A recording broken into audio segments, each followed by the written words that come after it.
오늘도 엄청나게 많은 그 왕의 이름과 또 성읍의 이름들이 막 등장을 했죠.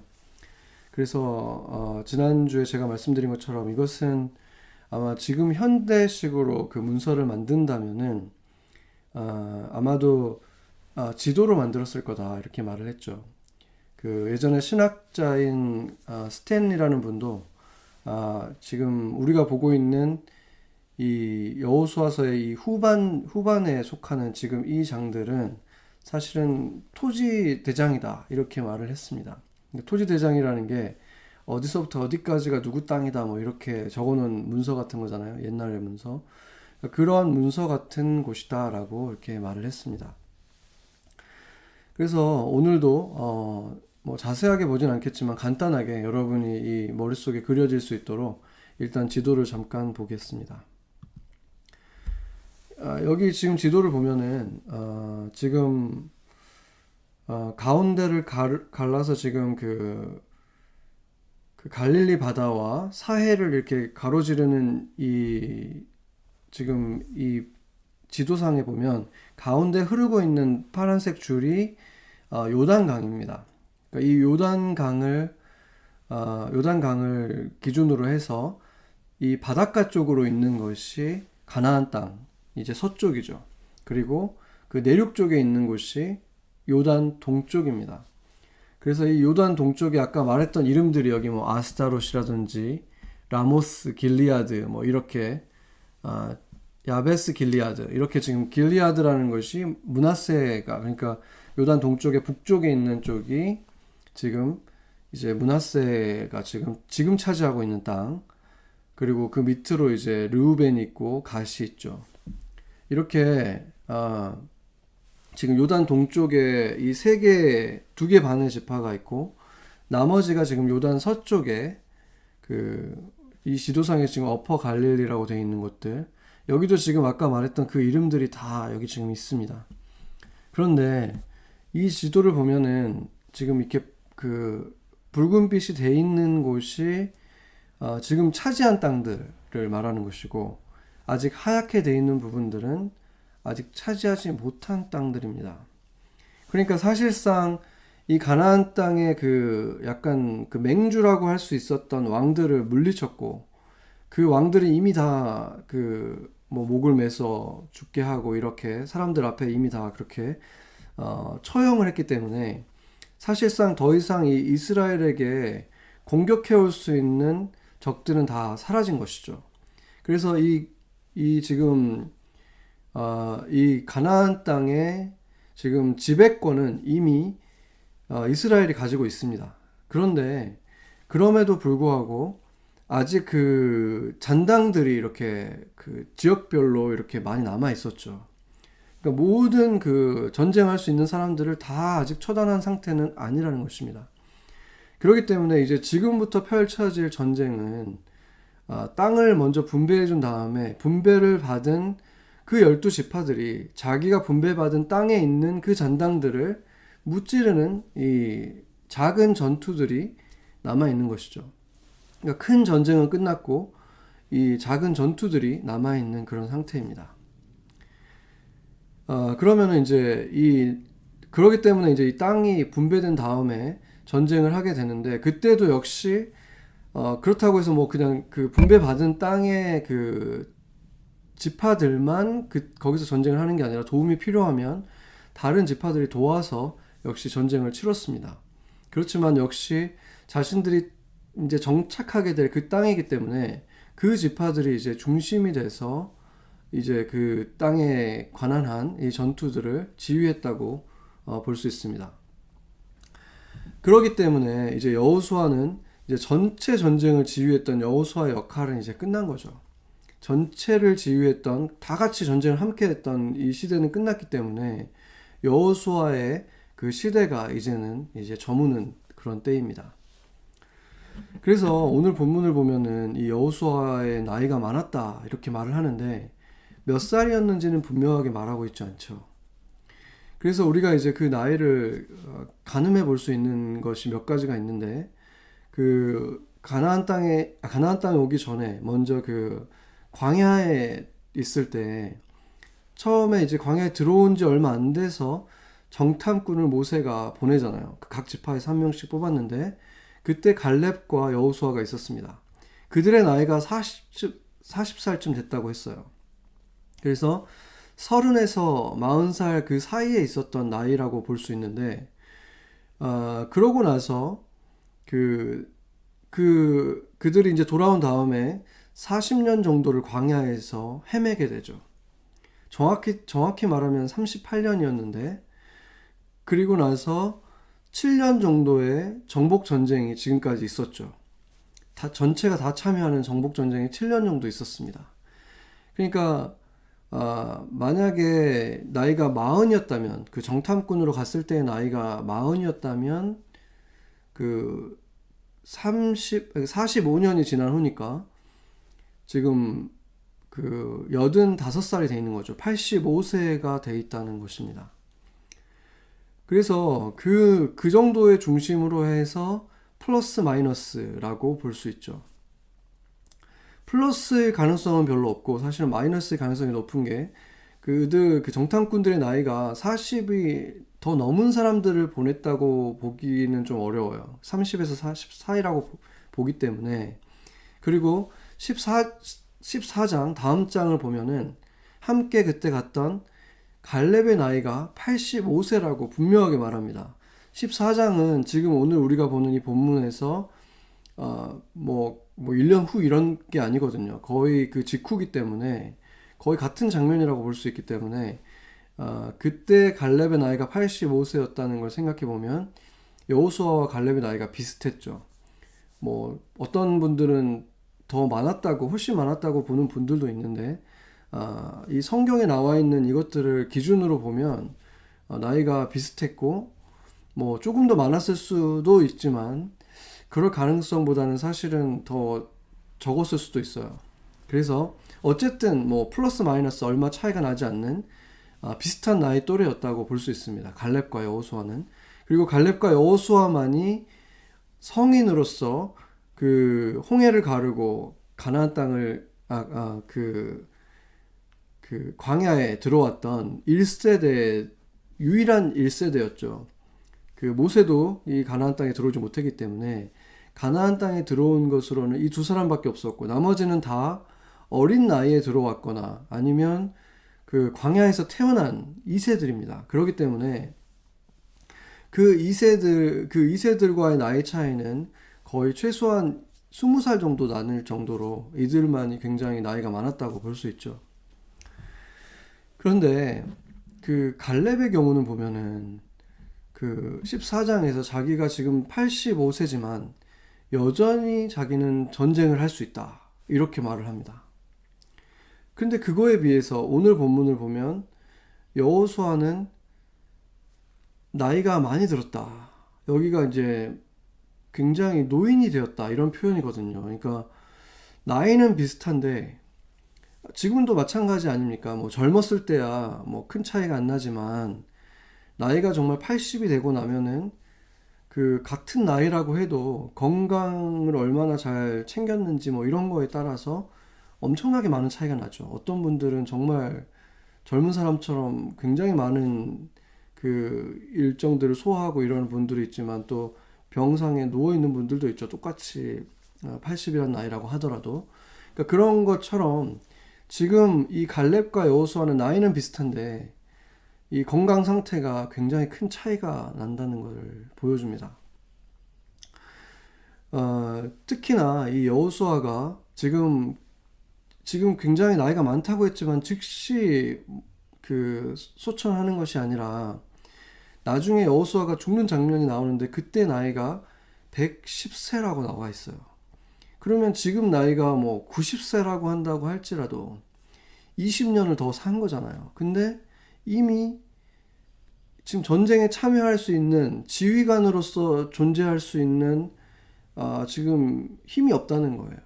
나이가 들었기 때문에 더 이상 이스라엘의 리더로서, 지휘관으로서 있을 수 없다라고 오늘 본문이 말하고 있죠. 그러니까 어느 정도로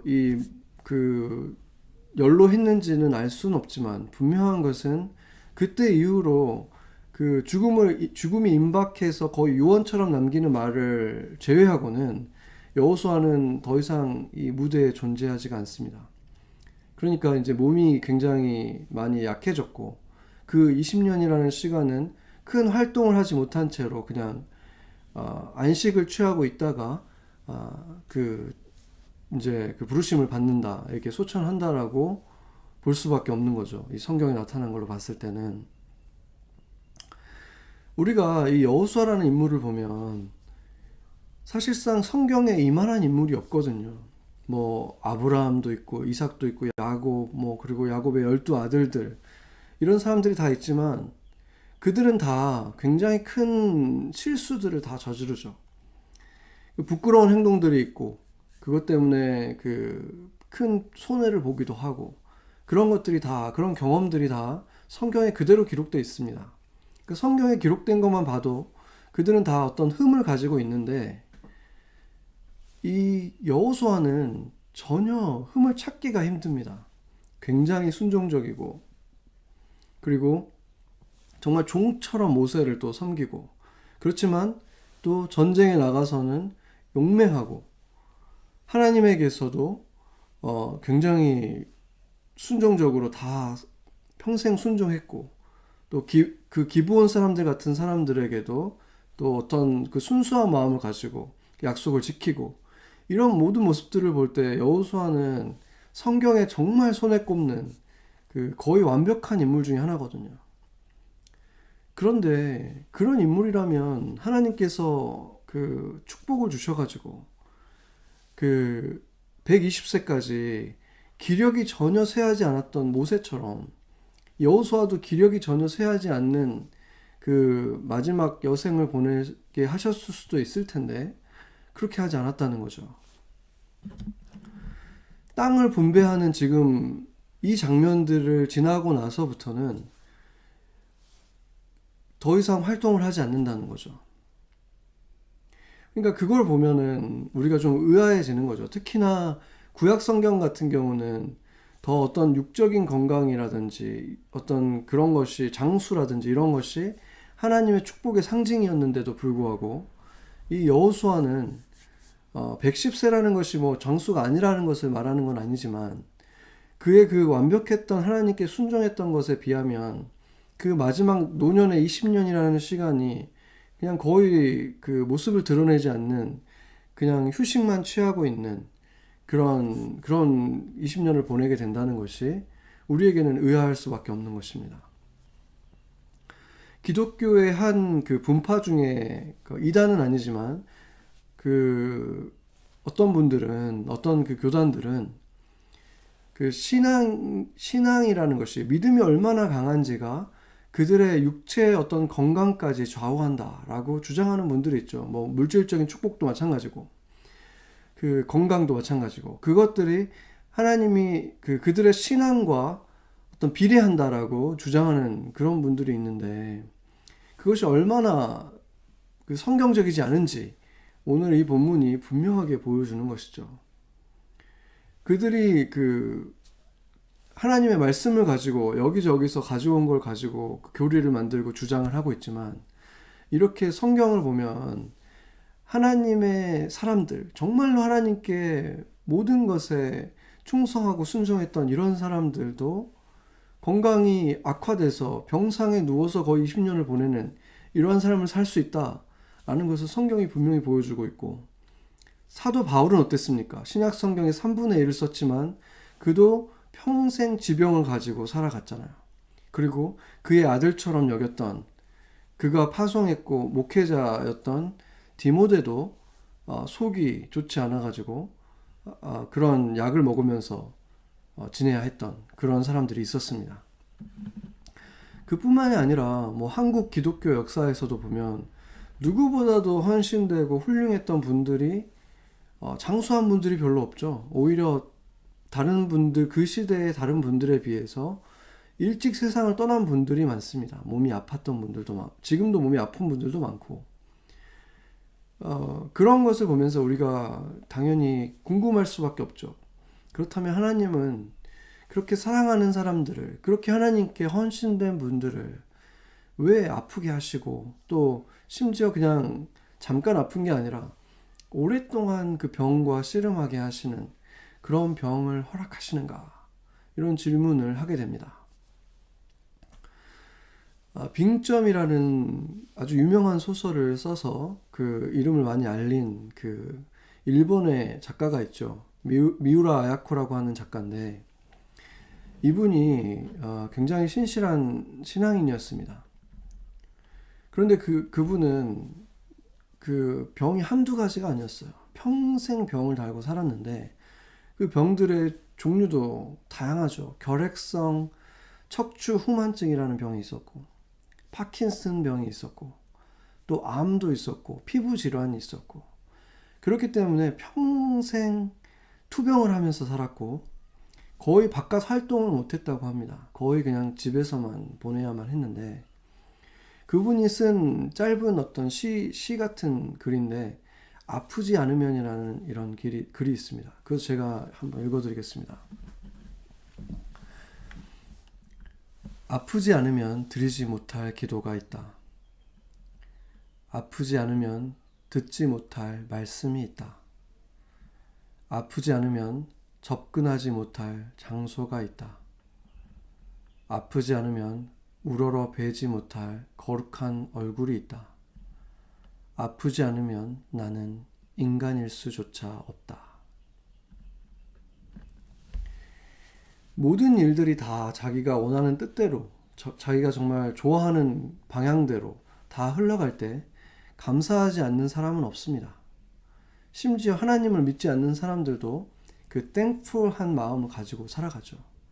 문제는 대부분의 그 감사가 그 하나님께 향하지 않고 자신의 그 선택이 너무 훌륭했다라고 생각하는 자화자찬을 하거나, 자신이 너무 운이 좋은 사람이라고 생각하는, 또는 그 자기가 어떤 타고난 능력 때문이다라고 생각하는 그런 착각이 문제인 것이지, 감사는 자신들이 그렇게 모든 일이 다 잘 돼갈 때 하는 감사는 누구든지 한다는 것이죠. 그런데 가장 감사하기 힘들 때가 언제입니까? 아플 때죠. 정말 너무 아프고 그 아픈 것이 언제 끝날지도 모르고, 그럴 때가 정말 힘든 거예요. 다른 외부의 아픔들 같은 경우는 뭐 모두가 불황에 같이 시달린다든지 이런 것은 같이 아파해주는 사람들이 있잖아요. 그 감정을 같이 공유해줄 수 있는 사람이 있지만, 이 병들어서 아픈 사람들은 자신의 그 아픈 것에 대해서 완벽하게 이해해 줄 사람이 없죠. 자기 그 내부에서 일어나는, 자기가 겪는 거기 때문에. 그렇기 때문에 이 오랜 병치레는 극심한 외로움을 또 동반하는 것입니다. 그러나 하나님을 신실하게 따랐던 미우라 아야코는 그 시간에, 그렇게 언제 끝날지 모르는, 사실은 끝나지 않은 그 병과 씨름하면서 살아가는 그 시간에 건강한 사람들은 볼 수 없었던, 가려져 있던 거룩한 얼굴을 배웠다고 말하는 것입니다. 그리고 그것을 통해서 올바른 인간이 있어야 할 그 자리를 찾았다. 내가 아프지 않았다면 나는 인간조차 될 수 없었을 것 같다. 이런 말을 하는 것입니다. 아프고 나서 주님을 더 깊이 만나고, 그 전에 볼 수 없었던 주님의 모습을 만나고, 그 예수님을 경험하면서 자신의 올바른 자리도 찾았다라고 말하는 것입니다. 겉으로 아프지도 않고 말짱하고 아름다운 외모를 가지고 있고 사람들이 우러러보는 그런 곳에 있다고 할지라도, 예수님 안에서 새롭게 태어나지 않으면 인간의 내면은, 그들의 영은 사실상은 차마 눈뜨고 볼 수 없을 만큼 뭉개져 있고 썩어가는 모습이라고, 죽어가고 있는, 이미 죽어 있고 그냥 썩을 것만 남아있는, 영적으로는 이미 썩어가고 있는 상태라고 성경은 여러 차례 말합니다. 아파서 누워있지만 그 상태에 누워있으면 아파 누워있는 사람들이 겉모습이 화려한 사람들을 보고 와, 대단하다라고 생각할 수 있겠습니까? 그렇게 언제 끝날지 모르는 그 병과 씨름하면서 누워있는 그 사람들에게는 잠깐 있다 사라질 이 겉모습은 의미를 잃어버리는 것이고, 주님을 안 채 그렇게 병상에 누워있는 그 사람들은 영원한 내면의 실체들에 대해서 관심을 갖게 되는 것입니다. 자신의 그 내면을 들여다보기 시작하는 것입니다. 저도 인생에서 마음의 고통들은 겪어봤지만 꽤 건강한 편이기 때문에 감기도 잘 걸리지도 않고, 보통 이제 감기 같은 것이 걸려도 한 이틀 정도 잘 쉬고 약 먹고 하면 보통 괜찮아지기 때문에 아프다는 것에 대해서 뭐 그게 어떤 건지 전혀 모른다고 할 수는 없지만 아픈 것에 대한 어떤 두려움이 별로 없었고 큰 경험을 많이 해보지는 않았습니다. 그런데 이번에 자택 격리 시간 동안에 제가 몇 주 동안 심하지는 않은데 이게 오락가락하는 그 아픔이, 두통이 꽤 있었어요. 제가 다른 데는 아픈 게 없고 뭐 열난 적도 없었지만 그냥 두통이 오락가락 하면서 이제 꽤 긴 시간 동안, 몇 주 동안 이렇게 계속 가더라고요. 근데 그냥 괜찮은 것 같고 이제 다 나은 것 같다가 갑자기 이제 막 두통이 오기 시작하는데, 그게 이제 또 며칠 동안 왔다 갔다 또 하는데, 이게 그 약을 먹어도, 타이레놀 같은 것을 먹어도 두통이 안 없어지는 거죠. 그러니까 이제 그럴 때 공포심이 조금씩 생기는 거예요. 이게 다시 좀 나아지는 상황이 오더라도 이게 또다시 돌아올 것 같고, 그리고 이게 왜냐면 나아질 것 같아서 다 나은 줄 알았는데 또 돌아오고 또 돌아오고 하는 일들이 일어나니까 이게 이제 좀 두려워지는 거고, 이게 다 나은 게 아니면은 결국에 지금 또 뭐 또 잠복기처럼 있다가 이번에는 진짜 몸에 다른 장기의 어떤 어디론가 또 침투해서 심각해지는 거 아닌가, 이런 생각이 순간순간 엄습하는 거죠. 왜냐면 누구도 그거에 대해서 장담해 줄 수가 없는 거예요. 심지어 뭐 그 바이러스에 걸렸던 사람들이 다 몇 주 동안 치료를 받고 나왔는데 다시 뭐 양성이 나오는 사람들도 있다고 하고, 그 원인도 분명하게 누구도 알지 못하기 때문에 그렇게 다시 두통이 시작되고 이런 날이 되면은 마음이 굉장히 어려워지는 거죠. 마음이 무거워지고. 근데 그런 날들이 이렇게 지속되면서 아픈 날들에는 특히나 어떤 것도 저한테 이게 관심으로 오지 않는 거예요.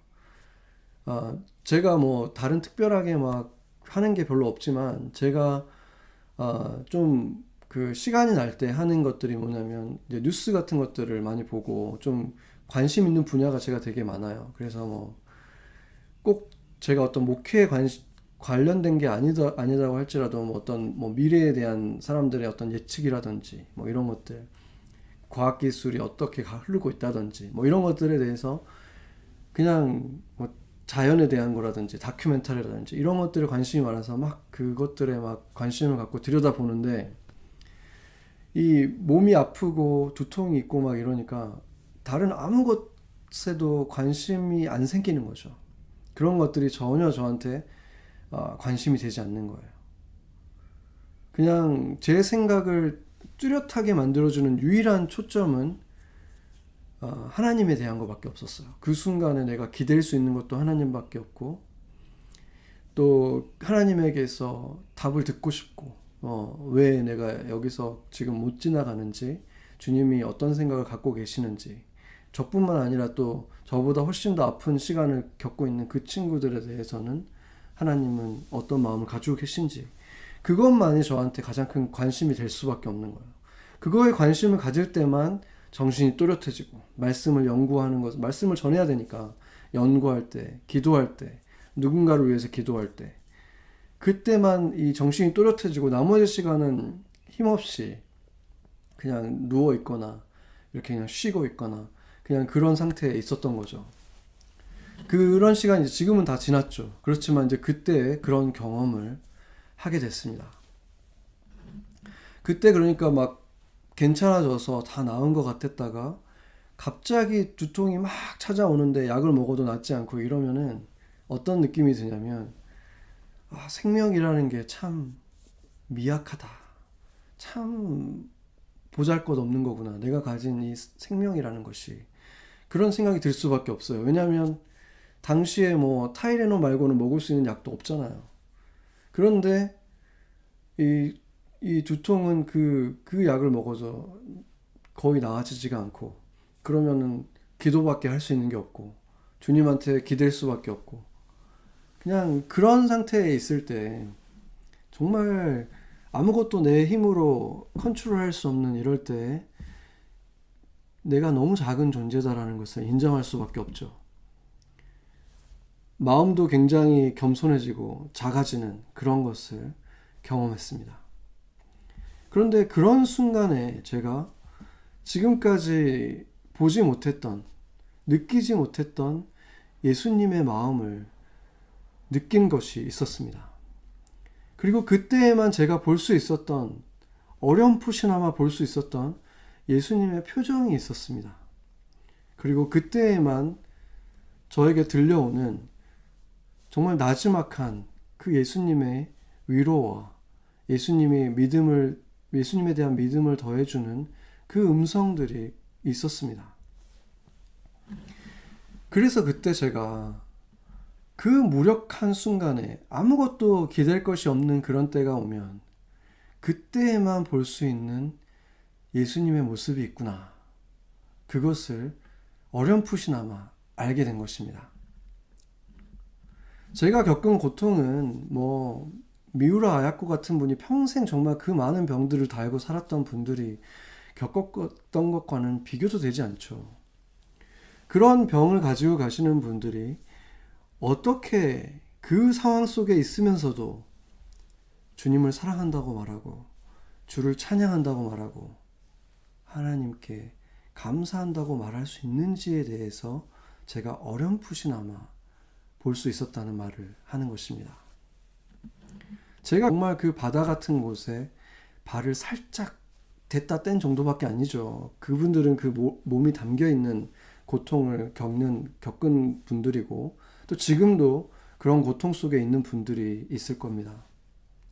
그런데 하나님 안에 있으면 그 몸의 고통이 짜증이 되고 그것이 불만이 되고 다른 사람들에게 그 억울함을 호소하는 그 어떤 분노로 나타나는 것이 아니라 잠깐은 억울한 마음이 들 수 있지만 결국에는 감사로 변화되는 이유가 바로 거기에 있는 것입니다.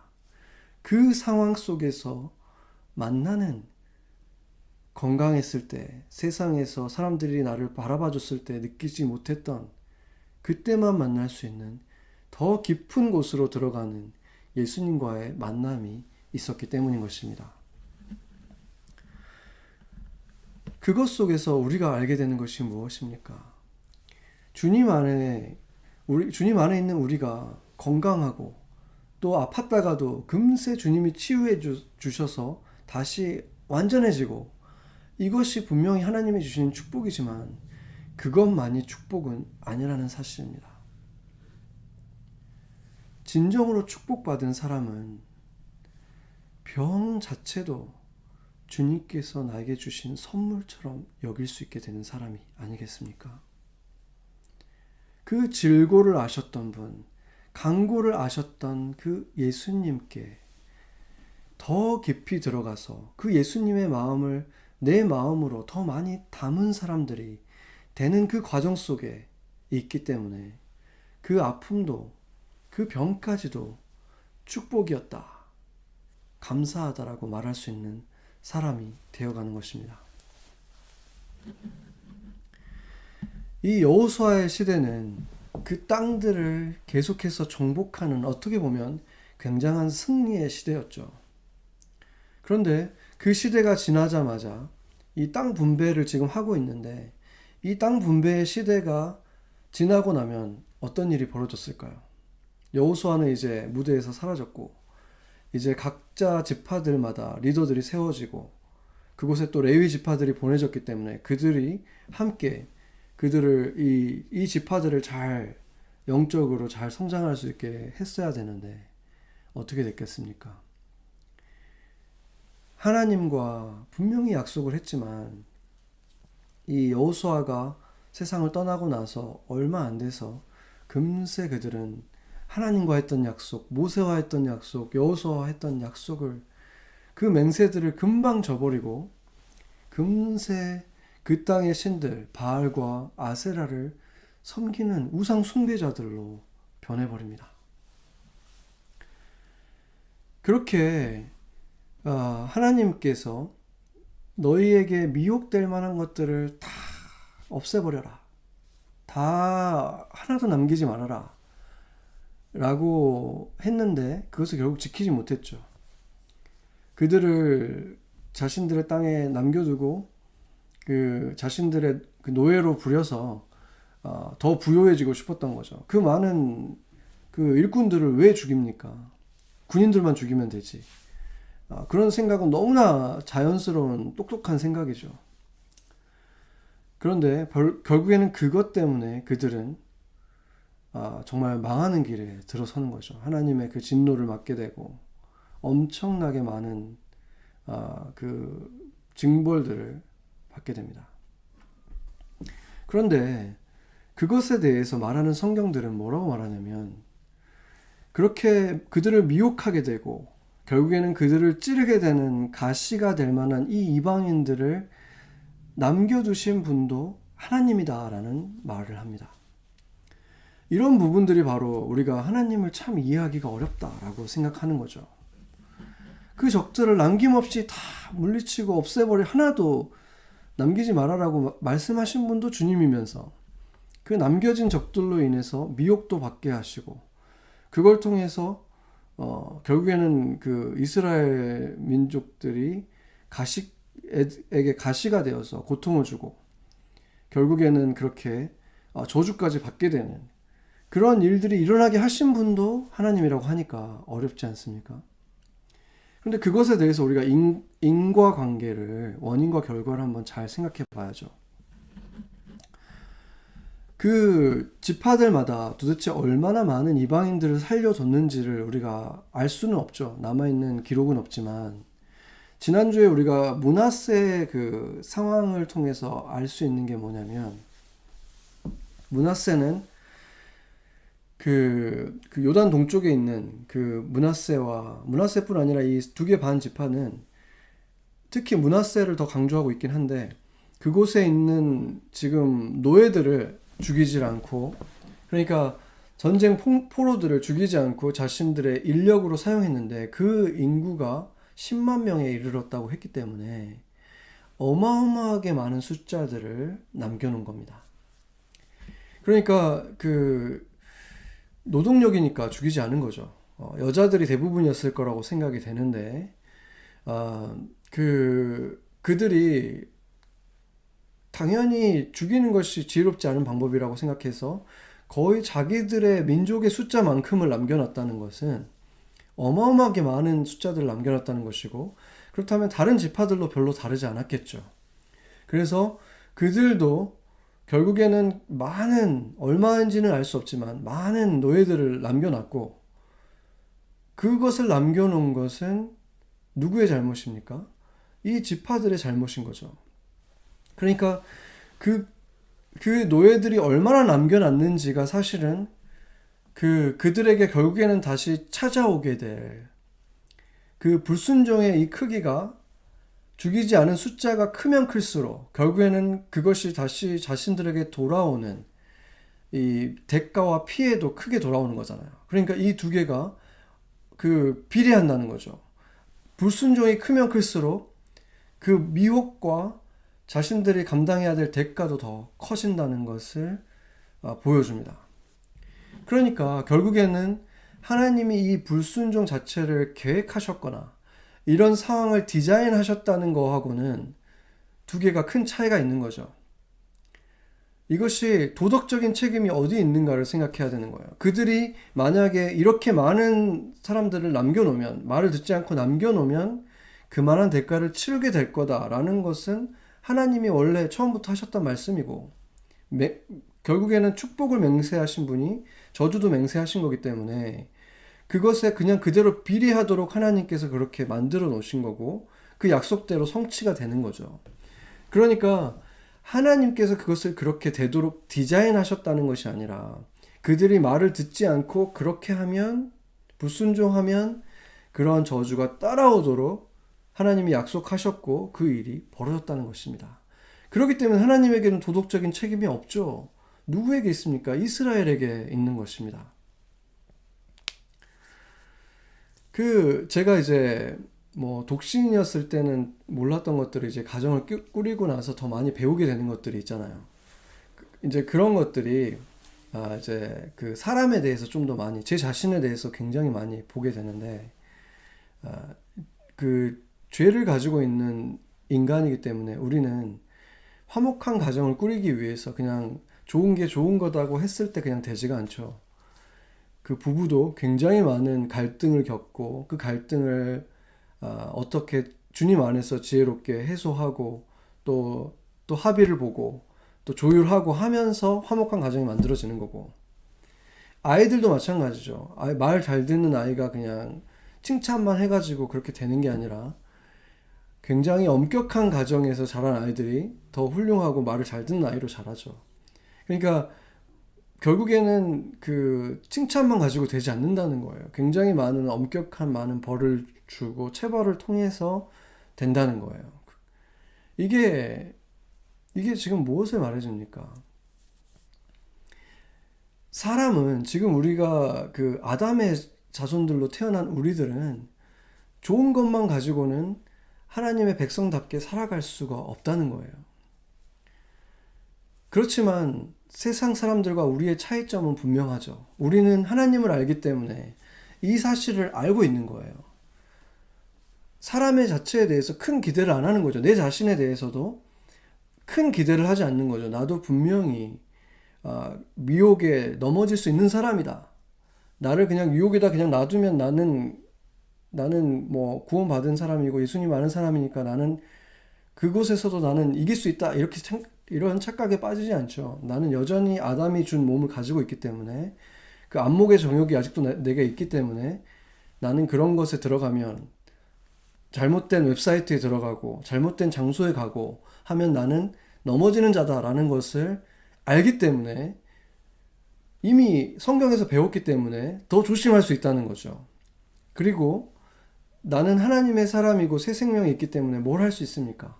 사서 고생을 할 수 있죠. 내가 하나님이 나를 더 성숙한 사람으로 이끌어가기 위해서 나를 고난으로 인도하실 수 있다는 것을 믿는 사람이기 때문에, 고난이 조금은 되지만 그래도 하나님께서 기뻐하는 길 같다고 생각하면 두려움 없이 그 길을 갈 수 있는 거죠. 고생을 사서 할 수 있는 것입니다. 먼저 내 자신을 들여다보면서 그곳을 깨끗하게 할 수 있는 방법을 찾아갈 수 있는 거죠. 성령의 눈으로 바라볼 수 있는 것입니다. 그리고 우리가 이제 어웨어하지 않은 상황에 있다가 갑자기 피할 수 없는 어떤 고통들, 고난들을 맞았을 때 어떻게 할 수 있습니까? 그런 상황에 올지라도 잠깐의 억울한 마음은 들 수 있지만 그것을 금세 정리하고 겸손히 주님 앞에 무릎 꿇을 수 있죠. 그 과정을 통해서 더 깊은 주님과의 관계 속으로 들어갈 수 있다는 것을 믿기 때문에 우리는 그렇게 금방 자신을 돌아보고 억울해하지 않고 회개하는 길로 하나님께 더 가까이 나아갈 수 있는 것입니다. 그래서 아주 단순하게 정의를 하자면, 그리스도인들이 맞게 되는 고난은, 그 아픔의 의미는 그렇게 예수님을 더 깊이 만나고 새로운 단계로, 더 높은 단계로 그분의 마음을 자신에게 담아가게 되는 그런 과정인 것입니다. 여호수아의 그 존재가 모든 지파들을 이제 그 한 사람으로 모아가지고 그 사람이 거의 모세의 때와 마찬가지로 거의 신처럼 모든 명령을 내릴 수 있었죠. 하나님의 음성을 듣고 명령을 내리고 할 수 있었는데, 그랬기 때문에 이스라엘이 굉장히 하나가 돼 있었죠. 여호수아의 시대에. 그 모든 리더들도 이 여호수아에게 순종하면서 하나가 돼 있었는데, 지금 이 여호수아가 이제 그 무대에서 사라지면서부터 사실상 이제는 누구의 시대인 것입니까? 각 그 지파장들의 시대이면서 동시에 레위의 시대입니다. 왜냐하면 레위 지파만 땅을 주질 않았어요. 다른 기업을 주질 않았어요. 재산을 아무것도 주지 않고 각 땅에 지파마다 다 흩어지게 했는데, 얼마나 많이 흩어졌냐면 거의 40개 정도의 그 작은 그 무리들로 나눠져서 각 지파별로 흩어진 거죠. 그러니까 그 지파별로 거의 한 두세 개 되는 그런 그 작은 그룹들을 만들어서 흩어진 거예요. 그들이. 이렇게 두세 개가 아니라 거의 세네 개가 되는 그 작은 그 목초지들을 가진 이 작은 그 부락들을 이렇게 그 지파 안에서 모여서 그렇게 살았던 것입니다. 그래서 그들에 대해서, 레위에 대해서는 몇 가지를 얘기하는데, 첫 번째는 재물을 받은 걸 가지고 너네들은 살아야 된다라고 말하는 거죠. 그것은 이제 오늘 본문뿐만 아니라 민수기, 신명기 여러 곳에서 나오는데, 이것은 실제적으로 이들이 뭘 먹고 살 수 있는가에 대해서 말씀해 주는 거예요. 그러니까 재물들이라는 것이 다 태우고 아무것도 남지 않는 게 아니라 남는 재물들이 있죠. 그것들을 가지고 그 곡식도 제물로 드리고 또 고기도 제물로 드리고 하는데, 그것들 중에서 그 태우거나 하는 것들 말고 남은 것을 가지고 이제 넉넉하게 가져오면 그것을 가지고 이제 레위 자손들은 그걸 가지고 살아라 라고 한 것입니다. 그래서 굉장히 현실적인, 실제 어떤 수입을 가지고 살 수 있는지를 말해준 거죠. 왜냐하면 자신의 땅이 굉장히 제한적이기 때문에 그런 것입니다. 그리고 두 번째가 사실은 더 중요한데, 이제 그 기업이 뭐라 그랬냐면, 재물이 기업이라고 이제 첫 번째를 말했다면, 이 두 번째는 하나님이 기업이다라고 말을 했습니다. 그러니까 하나님이 너희들의 재산이다 라고 말을 한 거죠. 그런데 이걸 들으면은, 그러면은 다른 이스라엘은 하나님이 기업이 아닌 것인가? 그렇지 않잖아요. 그렇기 때문에 이 레위가 갖는 특별한 것이 무엇인가라는 것을 생각해 봐야 되는 거죠. 레위라는 의미는 영적인 의미로 결국에는 하나님의 원하는 일들을 하면서 살아가는 자들을 말하는데, 지금 우리에게 적용되는 것을 생각해 보면, 하나님은 성경 속에서 목자이시기도 했지만 단지 목자이시기만 하진 않았죠. 전쟁에 능하신 전사였고, 먹을 것을 공급해주는 공급자였고, 또 올바른 판단을 내려주는 심판자였고, 또 때로는 엄마처럼 안아주시는 분이었고, 또 때로는 친구 같은 분이었습니다. 하나님은 이렇게 모든 것을 다 하시는 분이었지만 하나님이 혼자서 그것을 다 하시지 않았죠. 하나님은 누군가를 세워서 그 일들을 지금까지 해오셨던 거예요. 그런데 이제 이 레위의 시대에 와서는 어떤 중앙 집권적인 상황이 아니라 각 지파별로 다 이 레위들이 흩어져서 그 레위 지파가 각 지파들 속에서 어떤 역할들을 감당했는데, 그 역할을 한 게 뭐냐면 하나님을 그들 안에서 잃어버리지 않게 도와주는 역할을 하는 거죠. 제사를 드려주는 거잖아요. 각 지파들이 제사를 드릴 수 있도록 도와주는 역할. 그리고 그들에게 신앙적인 그 목회를 하는 역할이 이 레위 지파에게 속했던 것입니다. 그래서 지금 우리에게 이것을 통해서 주시는 마음은 뭐냐면, 우리 모두가 사실은 영적으로는 레위 지파처럼 살아가야 한다는 것입니다. 지금 이 시대를 살아가면서 우리 각자가 부르심들이 있잖아요. 누구는 어떤 직장에 있고 다른 사람은 또 다른 일을 하고 어떤 비즈니스를 하는 사람이 있고 이렇게 각자 다른 모습으로 우리는 세상을 살아가는데 교회는 그냥 예배는 교회에서만 드리는 것이고 내 삶은 그냥 다른 직장인들과 똑같이 하나님 안 믿는 사람들과 똑같이 살아간다는 것이 과연 하나님이 원하는 그리스도인들의 모습인가? 전혀 그렇지 않다는 것이죠. 진정한 예배가 드려지는 곳은 패션 디자이너라면 그 패션 디자이너로서 살아가는 그곳에서 그들이 레위인으로 살아가는 것이 바로 그들이 영적인 하나님을 기업으로 받고 살아가는 사람의 삶의 모습이어야 된다는 것입니다. 만약에 우리가 그 땅에서 나에게 주어진 그곳에서 레위인으로 살아가지 않고 있다면 어쩌면 그 이유가 내가 그렇게 살지 않기 때문일 수도 있다는 거예요.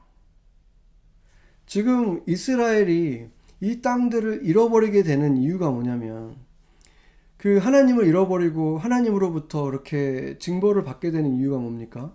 하나님을 잃어버렸을 때 그런 일들을 맡게 되는데 그 가장 큰 이유 중에 하나가 뭐냐면 레위 지파가 제대로 그 역할을 못 해준 거예요. 레위 지파가 그들을 독려하고 그들을 꾸짖고 해서 그 각 지파들이 하나님을 잃어버리지 않게 하는 역할로 지금 흩어져 있는 건데 그 역할을 하지 못하고 똑같이 우상 숭배에 빠져 있었기 때문에 결국에는 모두가 다 하나님을 잃어버리는 그러한 슬픈 상황이 벌어지게 되는 것이고 결국 그 일이 이어진 것이 사사시대잖아요. 사사시대에 어떤 일이 일어납니까? 모두가 자기 눈에 옳은 것이 옳다라고 생각하는 거예요. 하나님만 잃어버린 게 아니라 하나님이 주신 기준도 잃어버리고 완전히 그냥 이방인처럼 되어버린 그 모습을 보여주는 것이 사사시대인데 그 시대로 이어지는 이유가 여호수아 시대 끝나고 나서 이 레위의 시대가 왔을 때 레위들이 제대로 역할을 못했기 때문인 것입니다.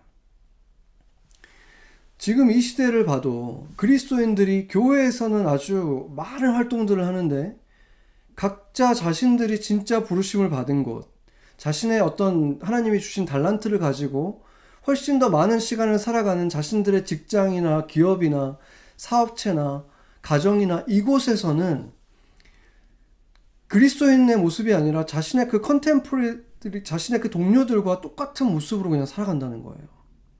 그것이 과연 정상이라고 할 수 있겠습니까? 그들이 그리스도인들이 아닌데 그리스도인들이 아닌 사람들과 나와 세계관도 비슷하고 살아가는 삶의 모습도 비슷하고 기뻐하는 일도 비슷하고 슬퍼하는 일도 비슷하고 기분 나빠하는 것도 비슷하고 다 그렇게 비슷하다면 과연 그게 내가 그리스도인으로 살아가는 모습일 수 있겠냐 하는 것입니다. 그렇다면 일주일에 한두 시간 교회에서 예배드리는 그 시간에만 그리스도인이고 99%에 해당하는 나머지 대부분의 시간은 세상 사람과 똑같이 살아가는 그것이 과연 정상이라고 말할 수 있고 그것이 과연 그리스도를 만질 수 있게 해주는 사람, 볼 수 있게 하는 존재, 교회로 부르심을 받은 우리들이 그렇게 살아가지 못했다는 증거가 아니겠습니까? 우리가 그렇게 살아간다면 레위인, 영적인 레위인 우리가 그렇게 살아간다면 시대가 점점 하나님을 잃어버리고 하나님을 무시하는 세대로 변해가는 것이 당연한 것이 아니겠습니까? 그들의 잘못이 아니라 가장 먼저는 레위인으로 살아가지 못한 교회의 죄가 될 수밖에 없다는 것입니다. 우리는 흩어져서 각자의 부르심이 있는 곳으로 하나님이 보내신 레위인들인 것입니다. 이 레위인들로서 우리가 살아가지 못할 때 우리는 교회에서 훌륭하게 봉사했으니까 나는 잘하고 있는데 이 시대가 문제다 라고 말할 수 있겠습니까? 지금 우리가 살아가는 이 시대가 사사기의 시대와 너무나 비슷한 것이 우연일 수 있겠습니까? 만약 그렇다면 그것은 교회가 교회답지 못한 모습으로 살아갔다는 증거이고 그것은 저와 같은 교회를 교회답게 살아갈 수 있도록 독려하지 못한 저와 같은 목회자의 영적인 레위인 뿐만 아니라 실제로 레위인의 그 역할을 가졌던 저와 같은 사람의 죄일 뿐만이 아니라 영적인 레위인으로 흩어져서 그곳에서 레위인으로 살지 못한 모든 교회의 성도들의 죄가 포함된다는 것입니다. 이것이 우리를 향한 오늘 주님의 말씀입니다. 우리가 이것을 가지고 할 기도는 대부분은 회개의 기도가 될 것입니다.